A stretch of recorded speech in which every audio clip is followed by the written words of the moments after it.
Hi, everybody.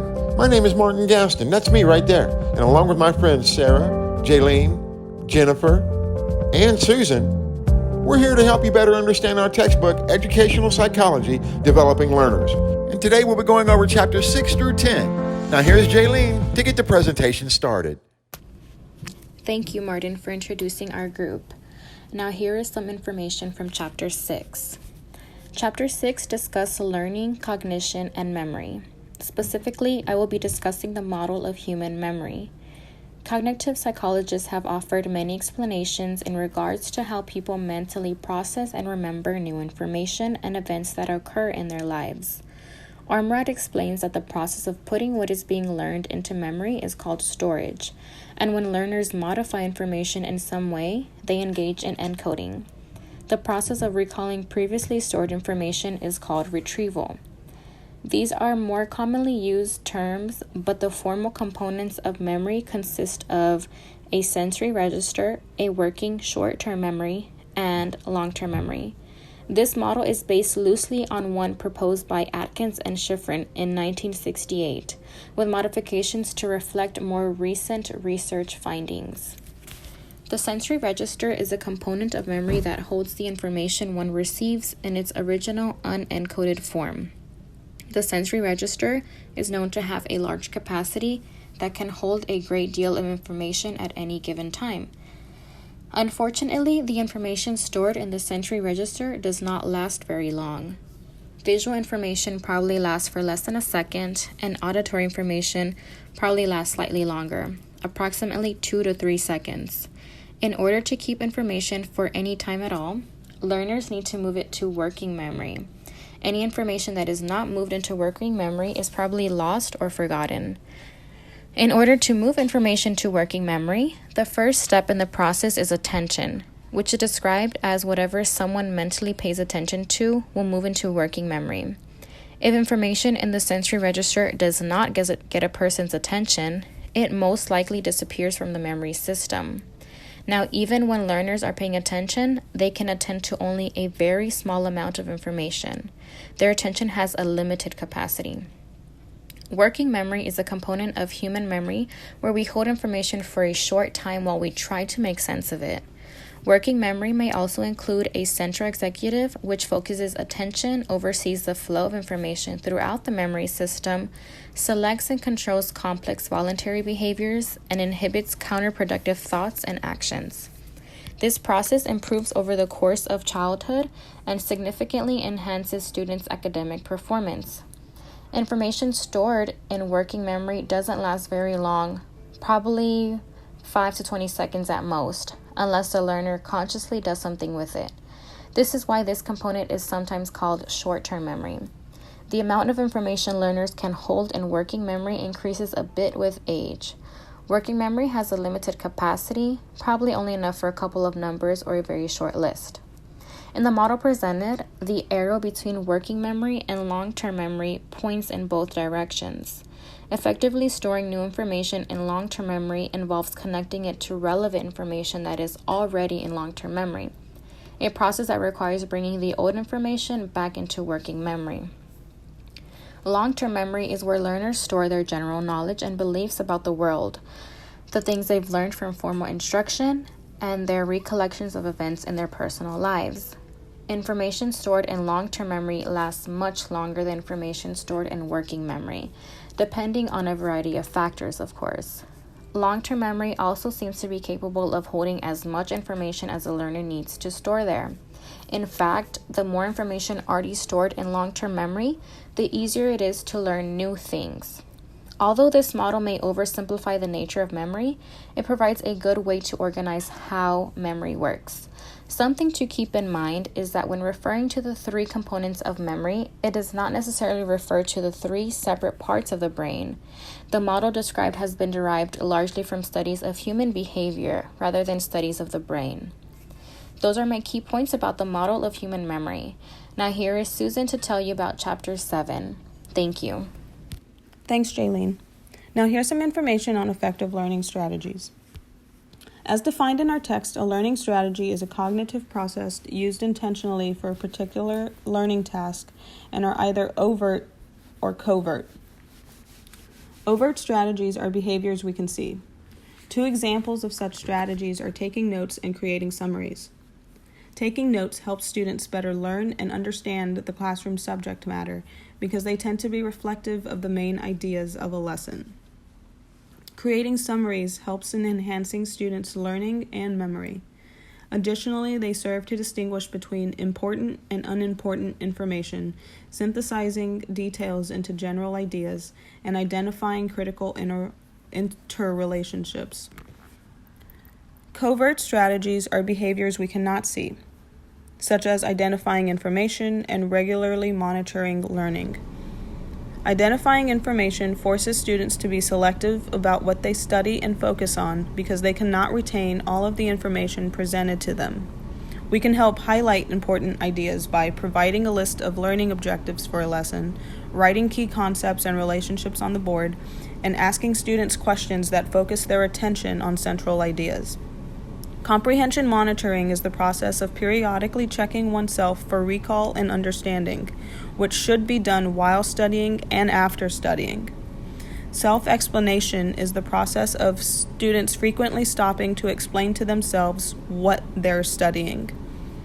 Self-questioning is similar to self-explanation, however, it is the process in which students periodically stop to ask themselves questions that should be elaborative and not only simple fact-based questions. Now here's Jennifer to tell you about Chapter 8. Hi everyone.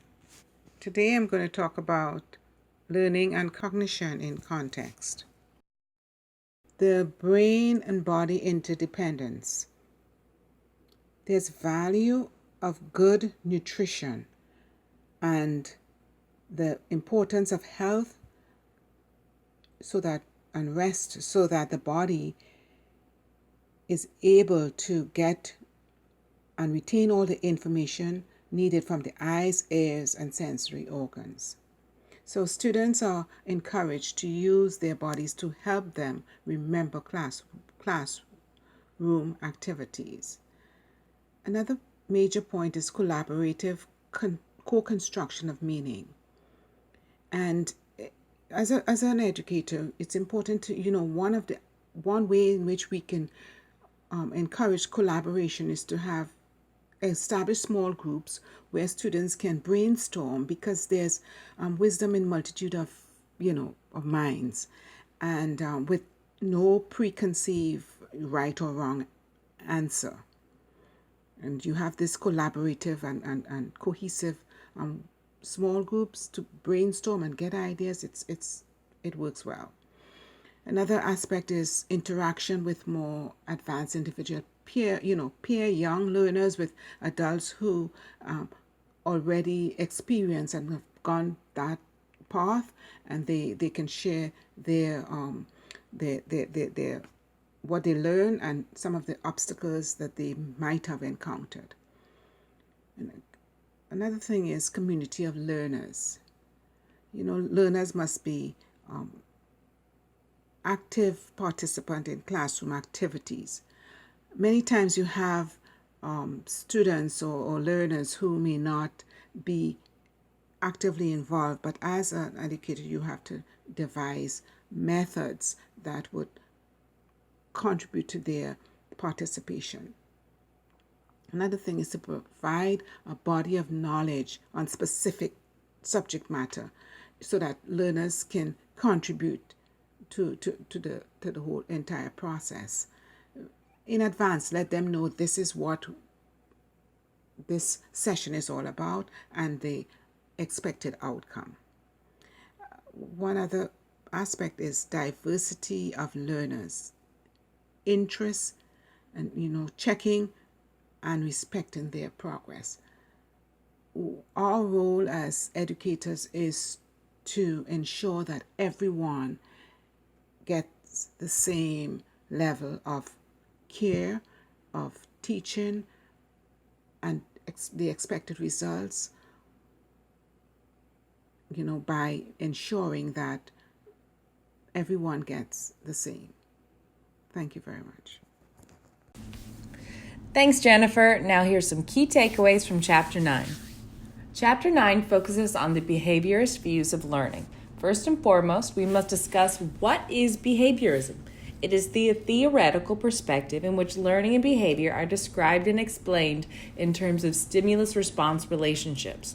In other words, behaviorism focuses on how people's local environments or stimulus brings about changes in their behavior or responses. Classical conditioning is a form of learning when one learns to associate two stimuli with each other, and it often involves involuntary responses that are biological or emotional. An example of this can be seen in Ian Pavlov's experiment, where the dog associated a ringing bell with meat and responded by salivating. Instrumental conditioning is when one learns a behavior by associating it with consequences, either through positive or negative reinforcement or punishment. An example of this is when a dog jumps through a hoop to receive a reward of a treat. You may also see the term operant conditioning used in reference to the effects of a reinforcer. But what does this all mean? How can you incorporate these theories into your everyday classroom experience? The key takeaways of behaviorism is that reinforcement is critically important in determining learning and behavior. Punishment is not very effective for permanently eliminating undesirable behavior. Interest and positive feelings are conducive to learning, and repetition without reinforcement does not enhance learning. These are the main points from Chapter 9. Now here's Martin to tell you about Chapter 10. Thank you, Sarah. Chapter 10 introduces us to the social cognitive views of learning. Our students' confidence in their abilities to learn is very powerful. When students feel confident, they are willing to engage with complex problems and assignments. But when they feel frustrated, they are more likely to just give up rather than to try harder. This chapter seeks to help our development as teachers by detailing the social cognitive theory, a perspective that can help us to understand how our students learn by observing others, how they develop a sense of confidence in their abilities in specific activities. Let's look at some of the basic assumptions of the social cognitive theory. These assumptions are A, people can learn by observing others. B, learning is an internal process that may or may not lead to a behavioral change. C, cognitive processes influence motivation as well as learning. D, people and their environments mutually influence each other. And E, behavior becomes increasingly self-regulated. Now let's look at modeling. The chapter explains that models can take one of three forms. A live model, an actual person demonstrating a particular behavior. Or B, a symbolic model, a person or character portrayed in a book, film, television show, video game, or other medium. Or C, verbal instructions, which are descriptions of how to successfully execute certain behaviors without another human being, either live or symbolic, being anywhere in sight. We'll wrap up the chapter with a look at self-efficacy. There are 5 factors that affect a person's self-efficacy. A, the previous successes and failures. B, current emotional state. C, messages from others. D, successes and failures of other individuals. And finally, E, successes and failures as part of a group. Well, we hope you've enjoyed learning more about chapters 6 through 10. I'm Martin, and along with my group partners Sarah, Jaylene, Susan, and Jennifer, we want to thank you for watching.